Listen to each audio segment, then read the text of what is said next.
हरि ओम मंगलम भगवान विष्णु मंगलम गरुड़ा मंगलम पुंडरीकाक्षाय मंगलाय तनु हरि ओम गुरुर्ब्रह्मा। शुक्ल पक्ष है और उसकी पंचमी तिथि है, जिसको ऋषि पंचमी भी कहते हैं, नाग पंचमी भी कह सकते हैं। तो आज पुण्य तिथि जो वो ऋषियों के लिए होती है, ऋषियों की तिथि है। पिछले जो कृष्ण पक्ष की होती है वो नागों के लिए विशेष हो। आज भी नाग पंचमी के लिए व्रत किया जाता है। तो कहते हैं कि आज की जो पंचमी तिथि है इसमें सप्त ऋषि मंडल में भगवान उल्लास होता है। उनके घर में भी, उनकी कुटिया में भी, उनके आश्रमों में भी आज उल्लास पूर्वक व्रत मनाया जाता है। तो कहते हैं कि राजा शिताशव ने ब्रह्मा जी से पूछा कि हे देवेश, आपके मुख से मैंने अनेकों व्रत सुने और जब भी आपने मुझे कोई पाप नाशक व्रत बताइए, आपने स्त्रियों के उद्धार के लिए तो बहुत से व्रत बताए, यानी पुत्र के लिए व्रत किया आपने, कर्म के लिए व्रत किया, यज्ञ के लिए, तप के लिए, दान के लिए व्रत किए, अपनी संतान की वृद्धि के लिए व्रत किए और सुख सुहाग के लिए नाना प्रकार के व्रत किए। तो आज मुझे ये बताइए कि स्त्री जाति के संपूर्ण उद्धार के लिए आपने व्रत कहा, लेकिन उसके दैहिक शुद्ध के लिए कोई व्रत बताइए। ऐसा कोई व्रत है क्या? तो जो सभी पापों का सर्वथा नाश करे, सभी व्रतों में उत्तम व्रत भी हो, और उस व्रत का नाम क्या होना चाहिए? तो ब्रह्मा जी ने कहा कि भाद्रपद शुक्ल पक्ष पंचमी तिथि जब आए तो उस व्रत को ऋषि पंचमी व्रत कहते हैं। यही व्रत जो है स्त्री के दैहिक शुद्धि का व्रत कहा गया है। इस व्रत को करने से मनुष्य अर्थात स्त्री जो है वो नरकलोक की गामी नहीं बनती है। फिर यातना भोगने की बात कहाँ से हो रही है? इस प्रसंग में तुम्हें मैं एक पुरानी कथा सुनाता हूँ। विदर्भ देश था, उसमें कुंतक नाम का ब्राह्मण परिवार रहता था और उसकी पत्नी सुशीला बड़े प्रेम भाव से, दोनों भाव से रहते थे और उनके घर में दो संतानें हुई, एक पुत्र और एक पुत्री। और पुत्र बड़ा ही गुणवान था, सभी वेद वेदांगों में और सभी क्रियाकलापों में और सभी विद्या में निपुण था और पारंगत हो गया। हे नृपसतम, और जो उनकी पुत्री थी वो भी बड़ी योग्य, सेवा भाव में निपुण और कर्म विद्या गायन सब प्रकार की कलाओं में संपन्न थी। आई हुई तिथि के लिए जलपान रसपान कराना उसके लिए बाएं हाथ की बात थी और नाना प्रकार के वेद पाठों में वो भी रचना में अर्थात इस प्रकार लिप्त रहती थी। उस ब्राह्मण ने अपनी कन्या को जब युवती के रूप में देखा अर्थात विवाह योग्य हो गई है ऐसा जाना, तो विवाह के लिए कुलीन घर दे करके उसके विवाह योग्य वर ढूंढा। और कहते हैं कि जब वर की प्राप्ति हो गई तो उसका विवाह अर्थात कन्यादान कर दिया गया। कहते हैं कि विवाह के समय ही अर्थात जो उनका विवाह होता है उसके एक सप्ताह में ही अर्थात उस वह विधवा हो जाती है। जब ब्राह्मण ने देखा मेरे घर में रोज पूजा पाठ होता है, संकीर्तन होता है, मैं देवताओं की पूजा करते हैं, मेरी पत्नी और मेरा पुत्र मेरी पुत्री भगवान की पूजा में लगे रहते हैं, फिर भी ऐसा क्या कारण हुआ कि मेरी पुत्री को अर्थात विधवा का योग पड़ गया? ऐसा मैंने क्या कर दिया? अर्थात पूर्व जन्म में कोई मैंने पाप किया होगा जो मैं अपनी ही पुत्री को इस रूप में देख रहा हूँ और एक सप्ताह भी नहीं हुआ है और मेरा माता जो है वो इस प्रकार से अर्थात पंचतत्व को प्राप्त हो गया। तो भगवान ये किस कारण से हो रहा है? तो मुझे बताइए।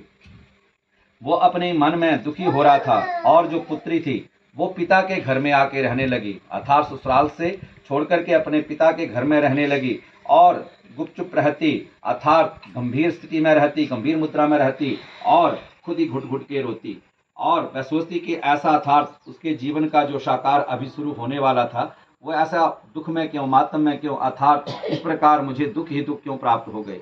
वो भी अपने मन में विचार करती है कि मैंने नाना प्रकार से भगवान का पूजन किया, यज्ञ किया और नाना संकीर्तन किया, भगवान की पूजा में सर्वोपरि सर्वश्रेष्ठ जो हो सकता था वो किया, फिर भी मेरे साथ ऐसा क्यों हुआ। और इस प्रकार कुछ समय बीत जाने पर अपनी पत्नी और पुत्री को घर में छोड़ करके जैसे रोज गुरुकुल को पढ़ाने जाते थे वैसे ब्राह्मण देवता रोज पढ़ाने के लिए चले गए। कहते हैं कि एक बार उनकी पुत्री पिता को भोजन देने के लिए गुरुकुल में आ गई और उसने भोजन दिया जो अर्थात अपराह्न काल का, दोपहर काल का भोजन था, वो अपने अर्थात पिता को आकर के दिया। और इस प्रकार पिता को भोजन जब भी करने लगे तो उन्होंने देखा मेरी पुत्री जो है शांत भाव से बैठी रहती है, अर्थात इसका क्या हल करूं, अर्थात कैसे इसका जीवन साकार करूं। मैंने तो इसके लिए खुशियां चुनी, सब ठीक ठाक से किया और इस मेरे घर में ही अर्थात ये इस रूप में रह रही है, बड़े दुखी होने लगे। लेकिन वो पास में जाकर के उन्होंने कहा कि आप पिता भोजन करिए और वह पास में जाकर के पत्थर पर लेट करके गुमसुम पड़ी रही अर्थात लेटी हुई थी।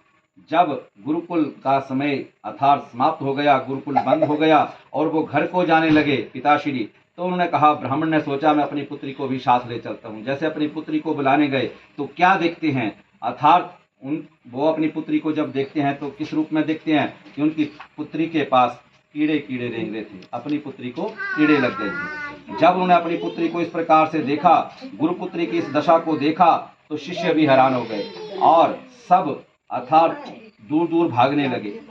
पिता ने भी अर्थात ब्राह्मण ने भी अपनी पत्नी को शिष्यों से संदेश दिया, और यहाँ आओ, आकर देखो हमारी पुत्री के पास कितने कीड़े और उसको कीड़े लग गए हैं। अर्थात जीवित प्राणी को कीड़े कैसे लग सकते हैं, ऐसा क्या कर्म कर दिया इसने, जो इस प्रकार का भाव आ गया। तो कहते हैं जब पत्नी घबरा करके वहां पर पहुंची तो अपनी पुत्री को देखती है, तो क्या देखती है कि वह अर्थात पाषाण शिला पर लेटी हुई है और दाएं बाएं सब प्रकार से कीड़े ही कीड़े रेंग रहे हैं। और इस प्रकार जब उसने अपनी पुत्री को देखा तो फिर मूर्छित होकर के पृथ्वी पर गिर पड़ी। ढांढस दे करके शिष्यों ने उसे उठाया और बार बार उसे समझाया कि आप अपनी पुत्री के पास जाइए, उसे लाइए, अर्थात हे स्वामिन विचार करिए ये क्या कारण हो रहा है। तब जाकर के ब्राह्मण देवता ने वहीं बैठ करके ध्यान लगाया और फिर ध्यान मुद्रा से ध्यान मग्न लगा करके पूर्व जन्म को देखा कि मेरी पुत्री का पूर्व जन्म में ऐसा क्या हुआ है जो इस प्रकार का दशा हो रही है। तो उन्होंने पूर्व जन्म में देखा तो क्या हुआ कि वह लड़की जो थी वो पहले भी पूर्व जन्म में ब्राह्मण के घर में ही पैदा हुई थी, लेकिन वो पूजा पाठ करती, अर्थात अच्छे से भगवान का भजन हरि कीर्तन करती, सब अच्छे से करती, लेकिन इस बात का कभी भी ख्याल नहीं रखती कि रजो धर्म चल रहा है, स्त्री धर्म चल रहा है, तो वो ये कभी ख्याल नहीं रखती कि भगवान को स्पर्श करना चाहिए, नहीं करना चाहिए, भगवान के पास जानी चाहिए, भगवान के मंदिर के पास चले जाना चाहिए, ऐसा कुछ भी उसके मन में नहीं था। वो जैसे थी वैसे चली जाती थी। तो इसलिए उसी प्रकार के दोष उसको लग गए।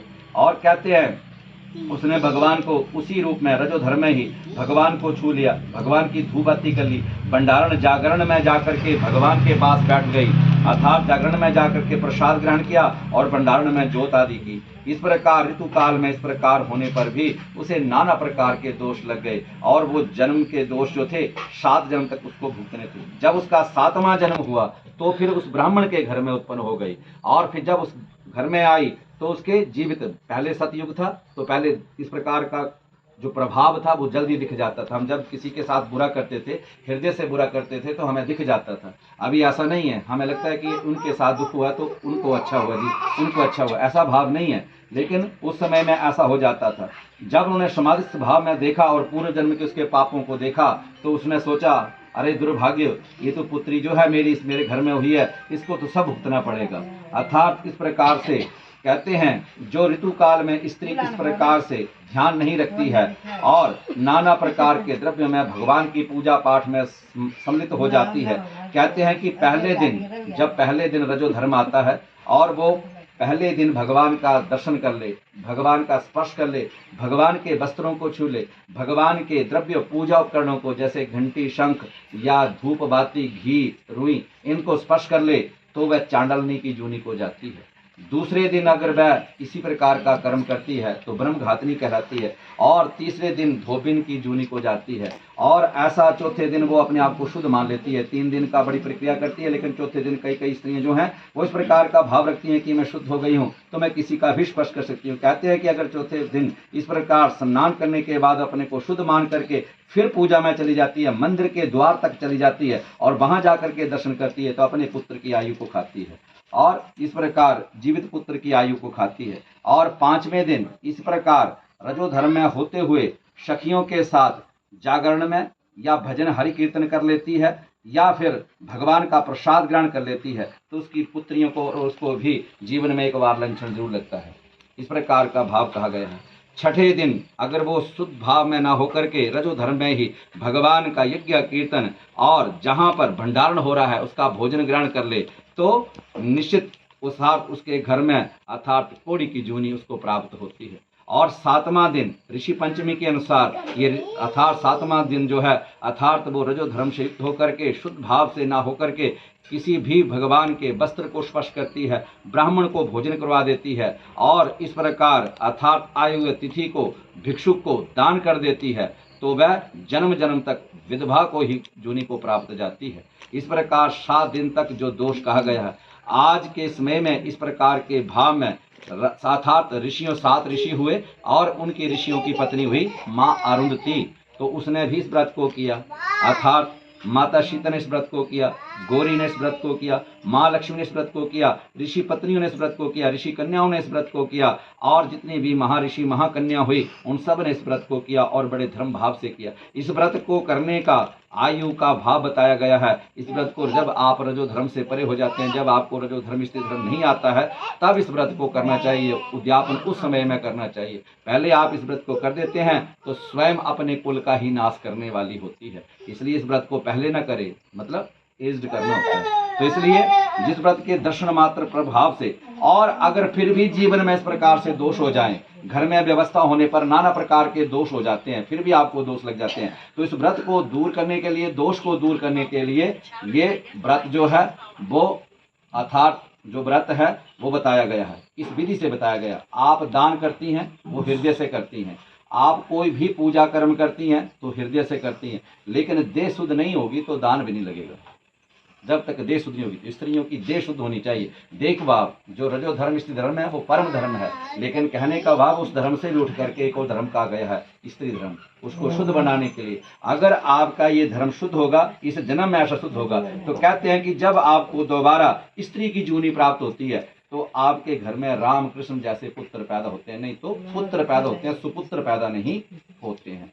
और इस प्रकार ध्यान लगा करके ऋषियों का पूजन करे, व्रत करे, मंडप का निर्माण करे, और इस प्रकार दीप बाती जगावे, जगाई दिया उन्हें ना, दीप बत्ती जगावे, हरि कीर्तन करे, और भगवान इस प्रकार, मेरी पुत्री ने पूर्व जन्म में इस प्रकार से कर्म किए थे, इसलिए इस जन्म में इसको भुगतान करना पड़ेगा। और इसको अगर ये ऐसा है तो जब तक इसकी आयु 60 वर्ष के पास नहीं पहुंच जाती है तब तक इसको व्रत करना होगा। और जब उसके 60 वर्ष के ऊपर व्रत को चली जाती है, आयु को चली जाती है, तो तेरी पुत्री का उद्यापन होगा। अगर मैं कहीं भी इसका विवाह रचूंगा फिर से, इसका सुहाग फिर से उजड़ जाएगा। इसलिए मैं दोबारा ऐसा पाप नहीं करूंगा, अब अपनी पुत्री को पालूंगा, लेकिन ऋषि पंचमी का व्रत उद्यापन पंचमी के दिन करवाता ही रहूंगा, करवाता ही रहूंगा। ऐसा पिता ने किया।